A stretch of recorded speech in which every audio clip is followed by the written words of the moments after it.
So just now we went over an example where our partner had like a straight shoulder post, and I don't like being too specific here, but this is probably something to address, where from here we're able to start either posture up to get this kind of thumb post in my partner's elbow, or we can start looking to bring our head low to then maneuver this in, and so on and so on. However, if our partner frames in a different manner, like cross shoulder or whatever, this can be more problematic, right? Because now you're like, how do I get this angle? This feels kind of weird, etc. So from here, my recommendation is still doing the same thing, but from here, I like to actually angle my grip to threaten bring his elbow across. And from here, as he'll probably look to deal with this, right? And then you can start looking to try and maneuver it back to the outside. If he really commits across and he doesn't want to extend his elbow this way, this is when it's very appropriate to then start looking for these types of overbacks and working off of this. So understand that you can combine this threat. I'm also a very big fan of hand fighting from here. So from here, when I find myself in a situation where I can't expose this is when I actually look for wrist grips, pinning the wrist on either side, where I can like either pin his wrist to his stomach, right? From here, he tries to fight out. It's actually kind of difficult.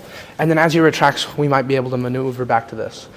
Understand that this cross wrist is a threat in itself, where we can almost like use this kind of Russian 2-on-1, almost reverse kimura, to also threaten a lot of passes, right? Because from here, not only are we taking away a frame, because now he tries to frame on me, he only has one frame, but we're also controlling our partner's ability to rotate their body. So now when he tries to get his back flat, it's actually very difficult. He can basically only rotate into me, right? And so this makes a lot more predictable for me. So we'll go over this option as a response to our partner keeping everything relatively tight.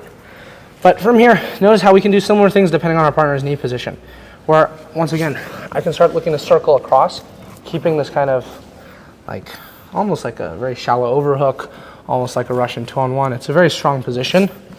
But then we can also start looking to pivot to other things. If our partner has a very low knee shield, we can start looking to go to knee cut. We can start using this to fight, and so on and so on. Today, I want to focus more on the half guard, but understand that this is also a very strong option. At least for today, we're focusing mostly on when our knee's on the mat. But if we find ourselves in situations where we have this grip and his knee shield's low, it's absolutely fine for us to build up to this kind of knee cut and then use this similar to how Jason was describing to start looking to clear our partner's knee shield and work from here.